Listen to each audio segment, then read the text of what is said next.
I'll tell you what, I legitimately thought that these show trials were over. Like, half of the people, well, at least the two Republicans, and I use the term Republicans incredibly loosely, and I could also refer to loosely in the context of Adam Kissinger, and both Liz Cheney in a couple of different forms and fashion, but they aren't even going to be on the panel anymore, okay? Like, they're losing their positions. Kissinger wasn't seeking re-election, and Liz Cheney got embarrassed in her primary election, so what's going to be up there? Like, what are they going to be doing? Okay, when's the next hearing that they're going to be holding, and who's actually going to care at the end of the day?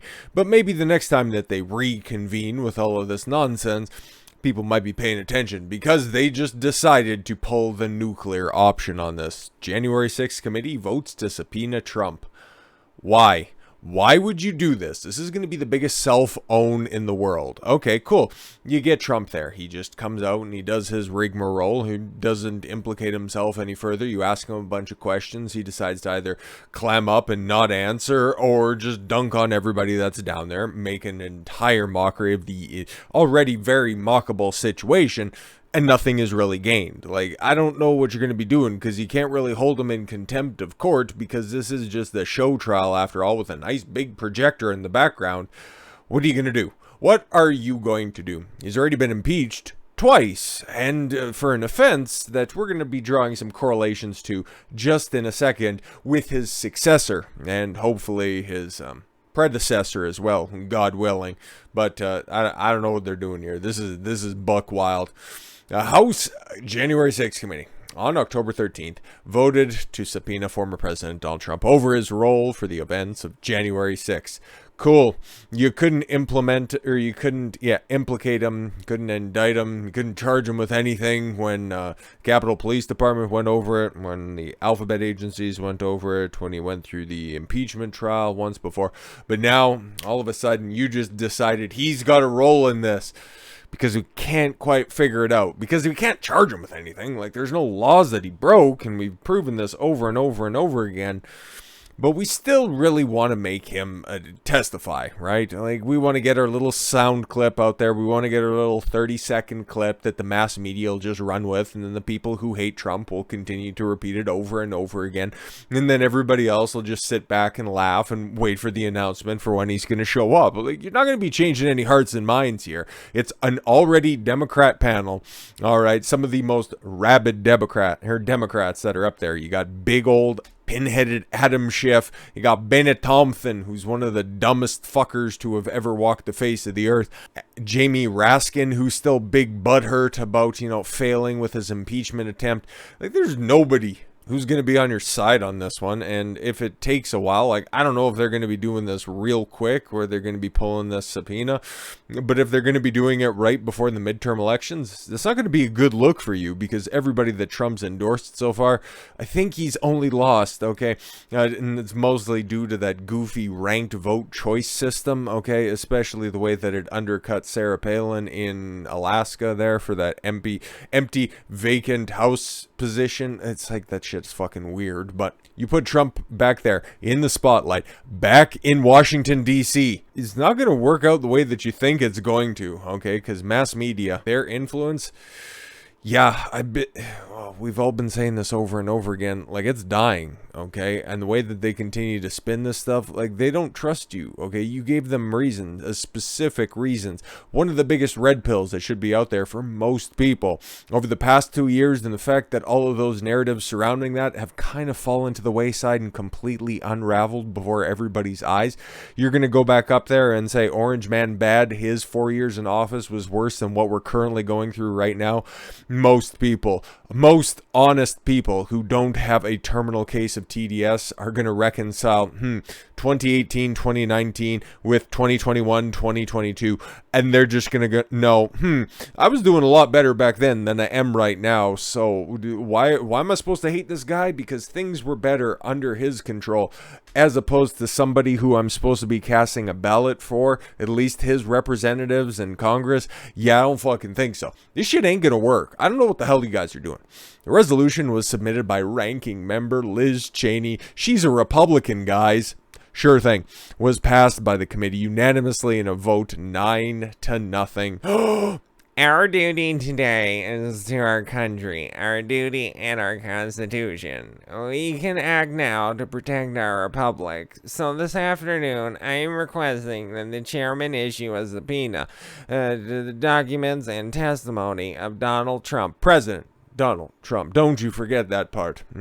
About the January 6th attack on the Capitol. The panel wants to hear from him.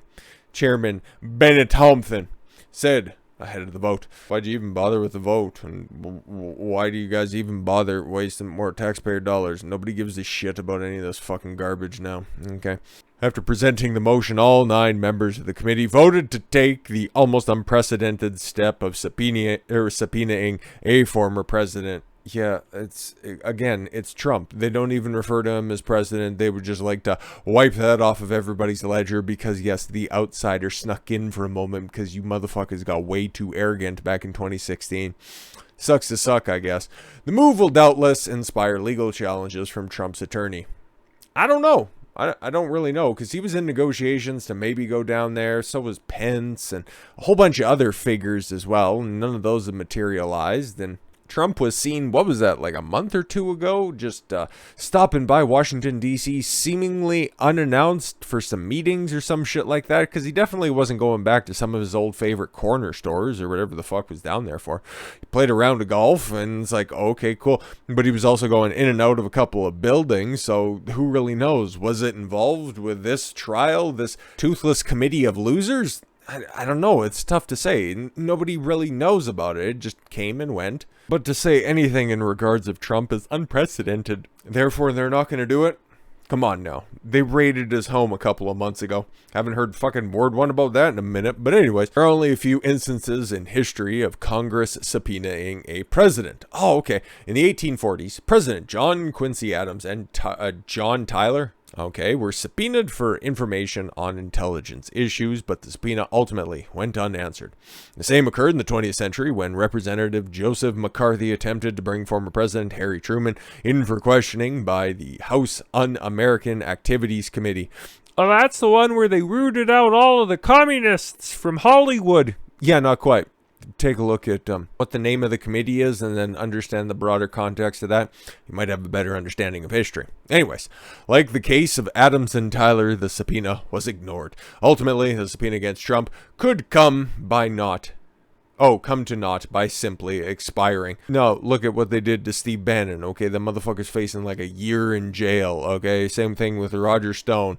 They are going to enforce this shit because they absolutely hate Trump. I just hope that he shows up and makes a mockery of this entire situation because, okay, he's damned if he does and he's damned if he don't. So might as well make the best of a bad situation. Maybe you can bring up the fact that, yeah, I've been interviewed multiple times. Excuse me, I've had to answer some frankly stupid questions by a lot of the people that are on this panel. Hi, little Adam, do you still have any of that evidence there between me and Russia with the collusion? I didn't think so. Excuse me, shut up for a moment. Okay, now I'd like to talk about how you guys tried to illegally and wrongfully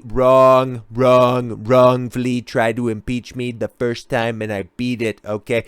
I won. You guys had nothing on me. It was all about Ukraine. And boy, Ukraine is in all of the headlines right now. All of them, the big, beautiful headlines, all about Ukraine. What's with the change in tone lately? You said that I was you said that I was engaging in some kind of quid pro quo with the people in Ukraine. Well, how about we talk about Joe doing some quid pro quo with Saudi Arabia? I made us energy independent and now we have to go over to the Middle East and beg for oil. What is this? I left it so beautifully and perfectly.